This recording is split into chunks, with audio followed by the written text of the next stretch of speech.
할렐루야. 네, 서로 축복하십니다. 오늘도 은혜 받고 행복하세요. 오늘 새벽에 무엇을 버릴까? 오늘 새벽에 하나님이 기억나게 하시는 단어가 분노입니다. 여러분 살면서 화날 때 있을까요? 없을까요? 네, 누구나 다 똑같습니다.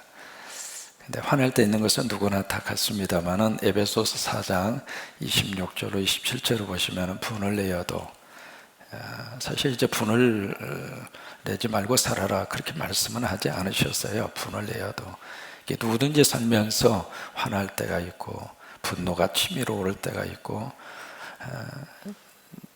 그것을 인정을 하면서 오케이 화를 낼 수 있다 그거죠. 분을 낼 수 있다 그거예요.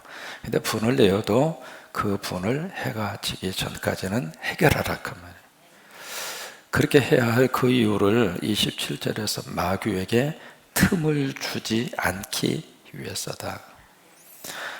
여러분 분노에도 두 가지가 있습니다. 창조적인 분노가 있습니다. 일명 긍정적인 분노, 아니면 이제 그것을 가리켜서 의로운 분노에서 의분이라고 그렇게 표현할 수가 있겠죠. 대표적으로 예수님이 예루살렘 성전에 가셔서 막 화를 내세요. 채찍을 가지고 노끈으로 채찍을 만들어서 막 휘두르시면서 심지어 상을 갖다 엎으면서 그때 예수님이 외친 말씀이 있죠. 내 집은 만민이 기도하는 집이다. 여기는 내 집이다 그거예요. 여러분 우리 성광교회는 예수님의 집이 되시기를 축복합니다. 다른 어떤 개인적인 사람의 기도권을 가지는 집이 아니라 예수님이 계시는 예수님의 집. 그래서 예수님이 우리 교회를 딱 보시면서 오케이, this is my house. 이것은 내 집이다. 그렇게 인정받을 수 있는 여기에 예수님이 있어야 예수님의 집이에요. 예수님의 향기가 나야 예수님의 집이에요. 여기 와서 예수님을 만날 수 있어야 예수님의 집이에요. 근데 내 집이 강도의 소굴이 되었도다. 그래서 내 집은 만민이 기도하는 집이다. 그러면서 막 거기에서 분을 내시잖아요. 이제 그런 케이스를 그렇게 해서 우리가 의분이라 그렇게 말씀을 드릴 수 있습니다. 또 하나 사도 바울이 아테네 거리를 걷습니다. 그 거리를 걷다가 보니까 여기저기 우상이 꽉 차 있는 거예요. 심지어 그 우상 밑에 뭐라고 이름이 쓰여져 있는가? 알지 못하는 신이다. 우상의 이름이 알지 못하는 신이에요. 그 정도 신까지 아테네 거리에 우상이 빽빽하게 차 있는 모습을 보면서 거기서 이제 사도 바울이 어떤 의로운 분이 거기서 나옵니다. 이 거리를 복음으로 점령하리라. 이곳에 성령의 바람이 불게 하리라. 여기에 하나님의 역사가 나타나게 하리라. 여러분 그것은 의로운 분노입니다. 다윗과 골리앗과의 싸움, 그것도 의로운 분이죠. 다 골리앗이 한 달 이상을 거기서 예수 믿는 이스라엘 백성들을 가지고 막 거기서 막 약을 올리고 막 나와봐라, 나하고 한바탕 싸울 수 있는 사람이 있으면은 용기 있게 나하고 한바탕 싸우자. 누구도 나서지를 않았잖아요. 그때 10대에 다윗이 거기에 나섭니다. 나서면서 하는 말이 있죠. 네가 만군의 여호와 하나님, 그 하나님을 욕되게 하느냐? 너는 칼과 창으로 무장하고 나왔지만 나는 만군의 여호와 하나님의 이름으로 내가 너에게 가노라. 여러분 그게 다윗의 의로운 분노입니다.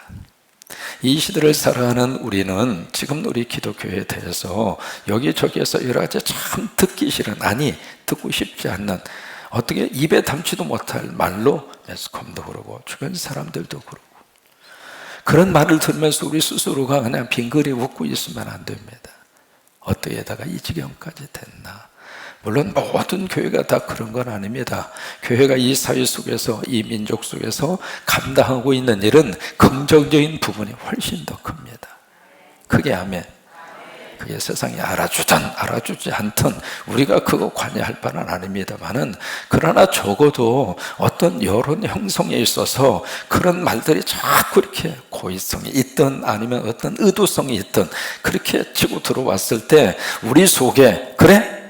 교회가 그렇지 않다고 하는 것을 이 세상과 하나님 앞에서 우리가 한번 보여주자. 우리 성도들이 그렇지 않다고 하는 것을 적어도 우리가 신앙의 양심을 걸고 우리가 삶으로 그들에게 한번 보여주자. 여러분 그게 의로운 분노입니다. 시대를 살면서 의로운 분노가 세상을 발전시켰습니다. 이 의로운 분노가 과학을 발전시키는 경우들이 많이 있고요. 그런 면에 있어서의 분노는 우리에게 필요하겠죠. 이 분노를 통해서 창조적인 어떤 반응과 창조적인 결과를 만들어내는 어떤 분노, 그런 분노는 우리가 어느 정도 필요하겠습니다만은, 근데 그런 분노 말고 그 위에 분노는 어떻게 해야 할까? 조절하고 버리셔야 합니다. 영어에 그런 표현이 있습니다. danger라고 하는 말이 있죠. 이게 위험이라고 하는 뜻입니다. 근데 이 danger라고 하는 이 단어에서 D자 하나를 빼면 이게 바로 뭐냐면 anger가 됩니다. 이것이 바로 화가 되는 거예요. 그러니까 danger라고 하는 단어, 위험이라고 하는 단어와 anger, 이 분노라고 하는 단어가 한 끗 차이입니다. 이 단어 속에서 여러 가지 시사하는 바가 커요. 우리가 분노하잖아요. 화를 막 우리가 내잖아요. 그 자체가 어떻게 발전되는가 위험합니다. 어느 정도 위험할까? 몇 가지 케이스를 말씀을 드릴게요. 사람이 화가 나죠. 막 분노가 폭발하죠. 뇌세포가 죽어갑니다. 그리고 사람이 막 화를 나죠. 내 몸 안에 화학 반응이 일어나서 몸에서 독소가 나갑니다. 그러면 그 독소가 누구를 죽일까요? 다른 사람 죽이는 게 아닙니다. 누구를 죽여요? 나를 죽입니다. 재미있는 동물 세계에서의 현상이 있습니다. 코코넛이라고 아시잖아요. 코코넛, 이게 나무가 굉장히 높은데 그 코코넛을 따는 방법 가운데 하나 특이한 방법이 있습니다. 코코넛에 원숭이들이 막 이렇게 놀고 있으면은요, 밑에서 돌멩이를 가지고 원숭이를 자꾸 이렇게 약을 올려. 막 돌멩이를 던져서. 그리고 원숭이가 화가 나잖아요. 막 약이 오르면 옆에 있는 코코넛을 따서 던지는 거예요. 그래서 그 원주민들이 코코넛을 따요. 그러면 지금 화를 내면서 막 코코넛을 던지는데 결국 누구 좋으라고 하는 거예요? 상대방 좋으라고 하는 거예요. 우리가 분노하면 내 감정을 내 스스로가 이렇게 해서 내가 화를 풀고 내 스스로에게 건강을 주고, 어떤 면에서 왜요? 사람은 화를 가지고 있으면 이게 화병이 되잖아요. 그래서 적절한 분노 조절이 필요한데, 그것이 과하면 그것이 상대를 어떻게 해코지 하기 위해서, 아니면 상대를 어떻게 해서든지 아프게 하기 위해서 내가 분노하고 화를 내는데 그것이 결국 나를 죽이는 거거든. 그래서 어떻게 해서든지 이 분노, 이 화를 조절하셔야 됩니다. 성령님이 도와주시든, 아니면 인격적인 수련을 하든, 아니면 나름대로 이 분노, 이 화를 좀 조절할 수 있는 나름대로의 조정장치를 가지시든, 아니면 뭘 해서라도 여러분 이 새벽에 총진군을 통해서 우리가 화내지 않고 살 수는 없습니다. 왜요? 감정이 있는데요. 그러나 이 화를 적절하게 조절할 필요는 있습니다. 시도 때도 없이 그냥 막 엎어라 부어라. 그래서 우리가 이 분노를 조절하지 않고 평생 우리가 살아가면 제명에 못 살고 죽습니다. 그래서 여러분 자신을 위해서라도 이 분노가 조절되기를 바라고, 이 화를 잘 다스리면서, 화라고 하는 것은 끓는 물과 같습니다. 그래서 이게 적절하게 끓으면은요, 이게 냄비에다가 계란도 삶아 먹을 수 있고 라면도 끓여 먹을 수 있고 요리할 수 있습니다. 근데 이것이 넘쳐버리잖아요. 넘치면 이것이 나에게 화상을 입힐 수도 있고, 이것이 화재로 발전될 수도 있고 그래요. 어느 부부가 그렇게 막 싸움을 잘해요. 근데 이게 시끄러운 소리를 하면서 이렇게 자주 싸우는데, 남자는 막 분노를 참지 못해서 막 화를 표현하는데 여자는 늘 뜨뜻한 거예요. 싸움이 둘이 한바탕 붙어야 싸움이 되지, 한쪽에서는 뜨뜻하고 그냥 같이 아무런 반응이 없고 그러면 싸움이 안 되잖아요. 그러니까 남편이 하도 몇 번 그렇게 겪다가 부인에게 참 당신은 인내심도 강하고 그래요. 어떻게 이렇게 화나는 상황에서 화를 안 내고 그렇게 참을 수 있느냐고. 그러니까 아내가 하는 말이, 나도 다 방법이 있죠. 무슨 방법이? 나는요 화를 화장실에서 풀어요. 세상에 어떻게 화장실에서 그 화를 푸느냐고. 그랬더니 아내가 하는 말, 나는 화장실 변기를 당신 칫솔 가지고 청소하면서 그러면서 나 거기서 화를 푼다.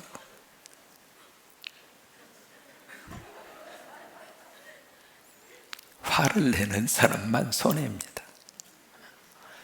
그래서 화가 머리끝까지 막 치밀어 오르면은 숫자를 세세요. 하나, 둘, 셋, 넷, 다섯, 여섯, 일곱, 여덟, 아홉, 10까지만 세세요. 상대방을 죽일 정도로 미워하는 순간 있을 수 있습니다. 그때는 숫자를 100까지만 세세요.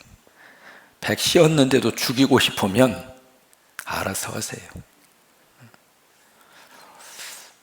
저와 여러분이 화낼 수는 있습니다. 그러나 이 분노와 화를 잘 조절하시고 이것을 버리시고 그렇게 이 한 해를 살 수 있게 되기를 축복합니다.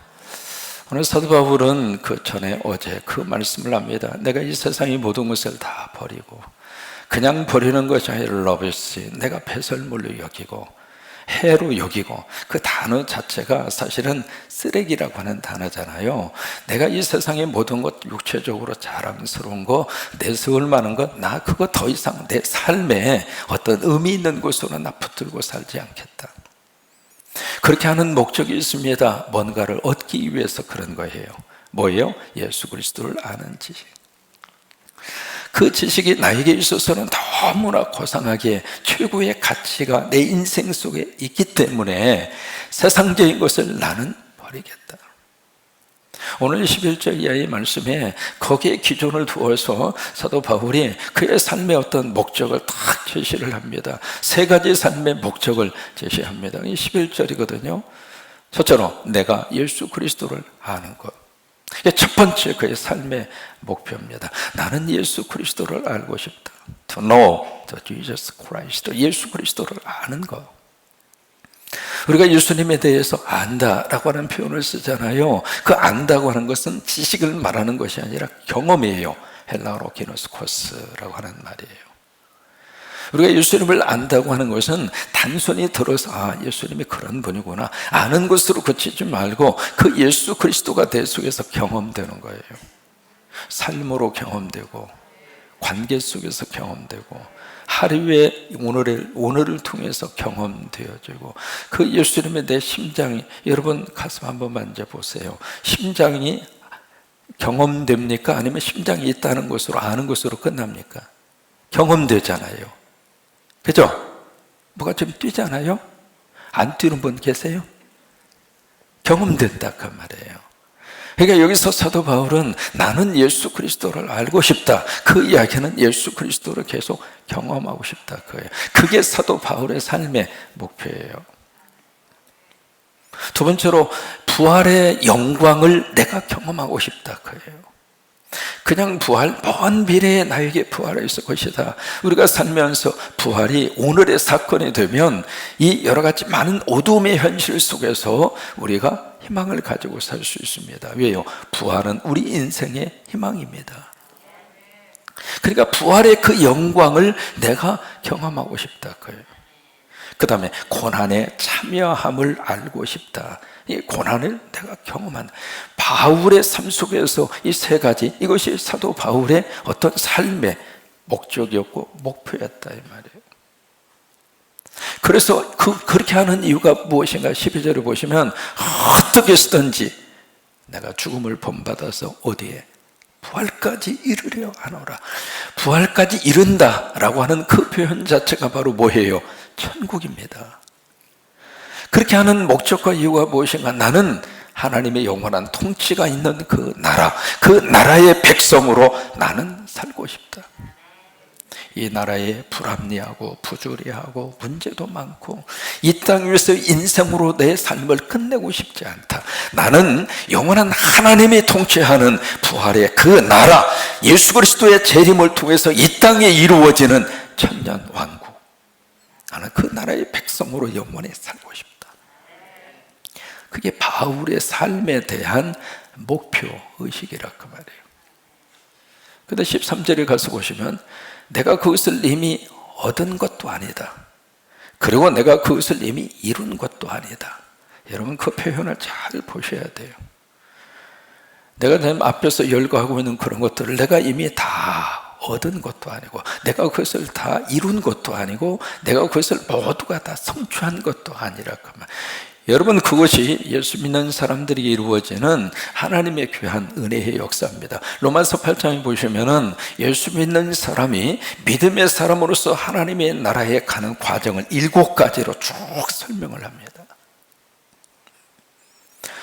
우리가 주님 앞에서 이제 믿음을 갖잖아요. 그래서 구원으로 믿음으로 구원을 받아요. 그러면 하나님이 뭐라고 말씀하시는가? 우리를 의인으로 칭의를 해줍니다. 넌 하나님의 자녀다, 그 말이에요. 그게 칭의예요. 이것으로 끝나는가? 아니에요. 그 다음에 뭐가 이루어지는가? 성화가 있습니다. 하나님은, 하나님의 성품은 거룩합니다. 그래서 하나님을 닮아간다는 이야기는 거룩해진다, 그 말이에요. 그런데 이 모든 과정들이 한순간에 다 이루어지는 것이 아니라 과정과 시간과 절차를 통해서 점점 이루어져서 우리가 어디까지 가는가? 하나님의 형상을 회복하는 수준까지 가는 거예요. 그것은 언제 이루어지는가? 천국 가야 돼요. 이 땅에 살면서는 모두가 다 아직도 지어져 가고 있는 under construction, 공사 중입니다. 완벽하게 건물이 완성된 사람 하나도 없어요. 그래서 다 이해하고 살아야 축복이에요. 아직도 지어져 가는 거예요. 저 사람이 다 지어진 사람이 아닙니다. 이미 다 모든 걸 다 얻은 거 아닙니다. 이미 다 이룬 것도 아닙니다. 다만 하나, 예수 그리스도에서 나를 붙잡으셔서 붙잡힌 된 그것을 내가 잡으려고 쫓아간다. 이게 사도 바울의 믿음의 고백입니다. 타면서 가다가 예수님에게 붙들렸어요. 바울이 예수님을 붙든 것이 아니라 예수님이 바울을 붙잡았어요. 예수님이 여러분들을 붙잡으셨어요. 거기에 수동태입니다. 내가 능동으로 예수님을 잡은 것이 아니라 예수님에 의해서 내가 붙잡힌 바가 되었습니다. 만약에 여러분 가운데 세상적으로 사업 잘 나가시고 원했던 일들이 다 풀리셨다면 이 자리에 와 계실 분 있을까? 물론 있을 수 있죠. 근데 어떻게 하다 보니까 나락에 떨어졌습니다. 붙잡을 것이 없습니다. 먹고 사는 것도 힘듭니다. 그 속에서 그는 예수 그리스도에게 붙잡힙니다. 이게 모든 사람들에게 있어서 내가 교회에 나오게 된 어떤 계기가 있습니다. 어떻게 해서 장가 갔는데 내 마누라가 믿음이 참 좋아. 막 하나님 앞에 기도합니다. 하나님이 그 기도를 가만두실까? 그 기도를 하나님이 들으시고 내 삶 속 개입에 들어오셔서 나를 붙잡으신다 이 말이에요. 그러니까 여기 바울이 예수 그리스도를 붙잡은 것이 아니라 예수님에 의해서 붙잡힌 바가 된 거예요. 그런데 이제는 내가 그분을 붙잡겠다고요. 붙잡기 위해서 쫓아간다고 그래서 여기 쫓아간다고 하는 말이 니오코라고 하는 단어인데요. 그 단어가 어디에서 쓰던 단어냐면 다메섹에서 사울아 사울아 네가 왜 나를 핍박하느냐. 그 핍박이라는 단어와 쫓아간다고 하는 말이 같은 단어입니다. 그 전에는 예수 믿는 사람을 잡으려고 쫓아갔습니다. 근데 이제는 나를 붙잡은 그 예수님을 잡으려고 쫓아갑니다. 그게 여기 바울의 삶 속에서 그대로 나타나고 있습니다. 이제 그렇게 하면서 여기 결단을 하고 있죠. 13절 말씀해 보시면 형제들아 나는 아직 내가 잡은 줄로 여기지 아니하고, 이게 사도 바울의 믿음의 겸손이죠. 그러면서 오직 한 일, 이 오직 한 일이라는 것은 내가 행한 일, 어떤 행위적인 의미라기보다는 한 가지 일로 해석하는 것이 훨씬 더 문맥이 많습니다. 내가 뭔가를 했다 그 말이 아니라 내가 지금 오직 한 가지 일, 원띵, 그 한 가지 일, 그 한 가지 일, 그 일이 바로 무엇인가? 뒤에 있는 것을 잊어버리고 거기에 목적어가 있는 게 아닙니다. 잊어버리는 것, 거기에 한 가지 일에 목적이 있는 것이 아니라 14절을 보시면 표대를 향하여, 표대, 이 표대라고 하는 말을 이게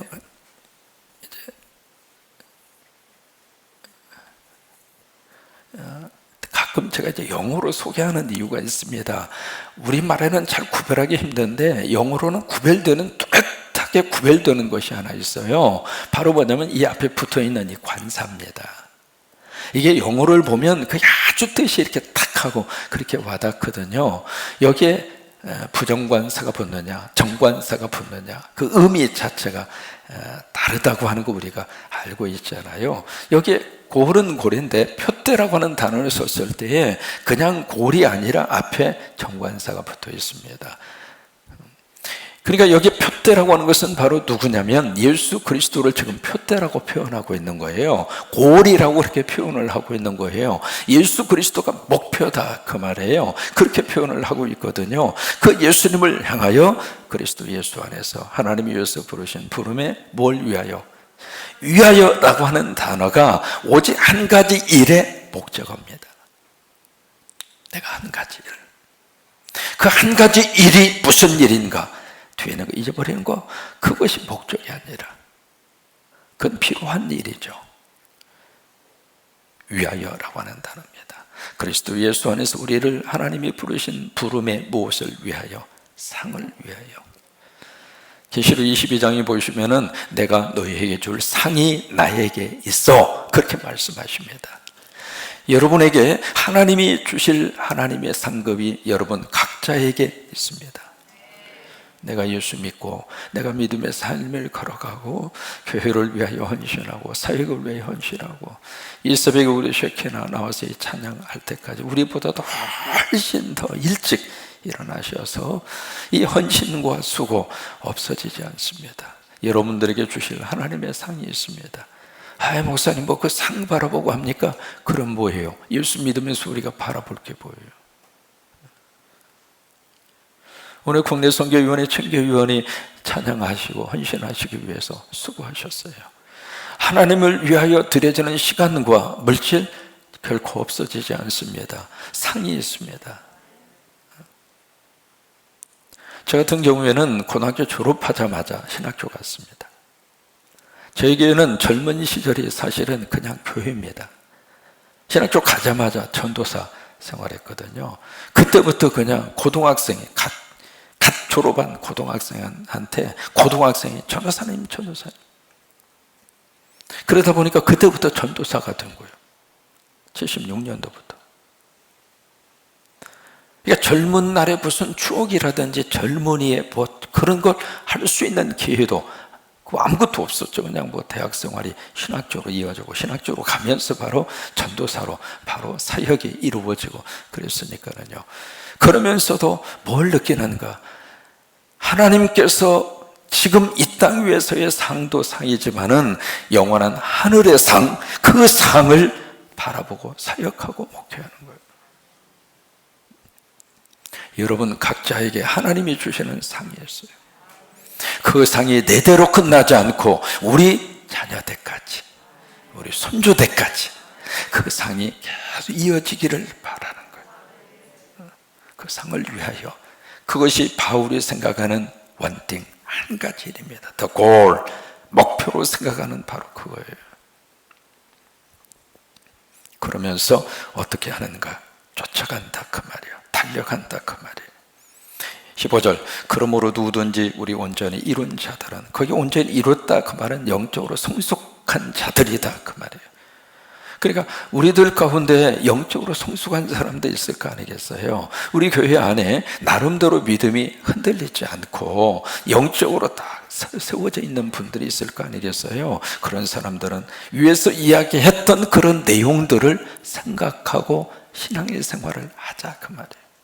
그래서 바울이 당신의 생각과 소원과 당신의 마음을 그대로 표현한 거예요. 위에서 이야기했던 그것을 우리가 꼭 기억하고 그렇게 신앙생활을 하자.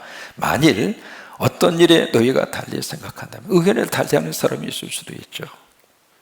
그런 경우가 있을 때에는 하나님이 그것까지라도 구별할 수 있도록, 그 달리 생각하는 그 생각이 내가 생각하는 것하고 다를 수도 있다. 인정하겠다. 그런데 그 달리 생각하는 것이 내가 생각하는 것과 어떻게 차이점이 있는가라고 하는 것을 하나님이 나타내시기를 원한다. 하나님이 가르쳐 주기를 원하고 하나님이 보여주기를 원하고, 여러분 나하고 생각이 다른 사람 갖다가 계속 설득의 과정이 있기는 있습니다. 그러나 어떤 사람이든지 내가 다 설득한다고 해서 넘어오는 건 아닙니다. 그럴 때는 어떻게 하느냐? 좀 기다려줘요. 하나님이 그에게 나타나실 때까지, 하나님이 그에게 알게 할 때까지, 하나님이 그에게 깨닫게 할 때까지 기다려주고 참아주고. 16절, 오직 우리가 어디까지 이르렀던지, 어느 단계에 지금 믿음의 수준이 올라왔던지 간에 위에서 열거하고 있는 대로 10절에 있는 대로 그리스도를 경험하고 있는가, 부활의 능력을 경험하고 있는가, 예수 그리스도의 고난에 참여하는 경험을 하고 있는가, 어느 수준에 이르렀던지 간에 오케이. 그러나 중요한 것은 그대로 행할지니라.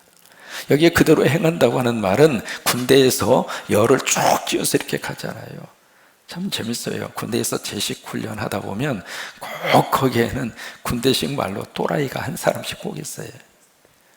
일렬로 쭉 서서 이렇게 제식 훈련 하잖아요. 그럼 가다 보면 이렇게 가는 사람이 꼭 한 사람씩 있어요. 여러분 어색하지 않아요? 별로 웃지도 않으시네요. 제가 이렇게 하는 이유는 이 새벽에 좀 웃으라고 하는 건데 왜 이렇게 심각하게 보세요? 꼭 3번이나 했는데 웃지도 않아. 4번 했는데도 심각해.